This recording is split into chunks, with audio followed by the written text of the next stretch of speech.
45 साल बाद भी उस काली रात के नहीं भर सके हैं सब। मध्य प्रदेश की राजधानी भोपाल में 2 दिसंबर 1984 की उस काली रात में हुई दुर्घटना ने पूरे देश को दहलाकर रख दिया था। आधी रात को हुए यूनियन कार्बाइड इंडिया लिमिटेड में गैस रिसाव ने हजारों निर्दोष लोगों को मौत की नींद सुला दिया था। यह त्रासदी दुनिया के सबसे बड़े औद्योगिक हादसों में से एक है। इस वजह से लाखों लोगों के घर, व्यवसाय और परिवार पूरी तरह तबाह हो गए थे।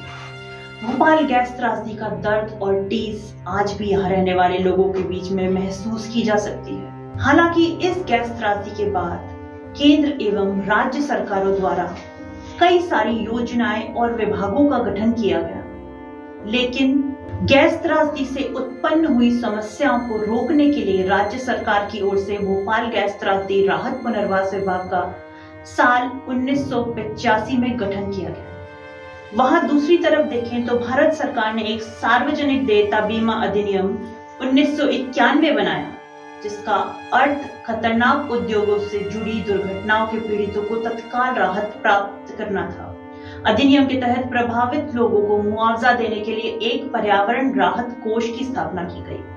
कल्याण आयुक्त कार्यालय भोपाल गैस पीड़ित की स्थापना 1985 में की गई थी। गौरतलब है, सर्वोच्च न्यायालय के निर्देश पर यूनियन कार्बाइड कॉर्पोरेशन यूएस ने फरवरी में 470 मिलियन अमेरिकी डॉलर की मुआवजा राशि जमा की थी।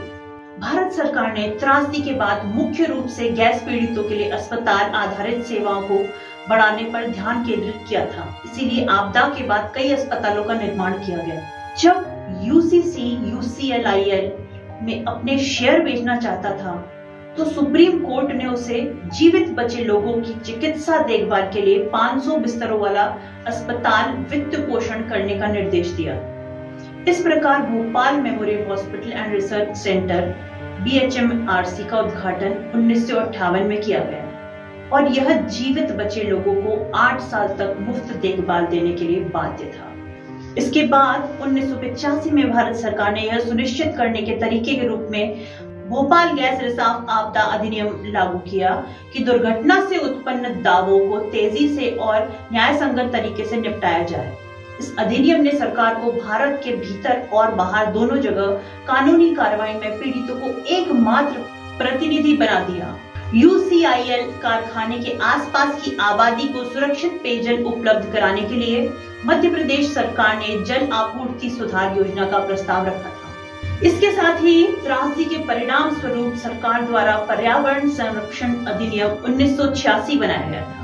पर्यावरण संरक्षण अधिनियम 1986 पर्यावरण में सुधार और मनुष्यों, पौधों, अन्य जीवित प्राणियों के लिए खतरों की रोकथाम की सुरक्षा प्रदान करता है। 2 दिसंबर 1984 में हुए गैस त्रासदी को हर साल राष्ट्रीय प्रदूषण नियंत्रण दिवस के रूप में भी मनाया जाता है। इस दिन का उद्देश्य प्रदूषण के कारण होने वाली आपदाओं और रोगों से बचने के लिए लोगों को जागरूक और सचेत करना है। हर वर्ष भोपाल में गैस त्रासदी की बरसी पर जगह जगह श्रद्धांजलि सभाओं का भी आयोजन किया जाता है, जिनमें गैस कांड में मारे गए लोगों को श्रद्धांजलि दी जाती है।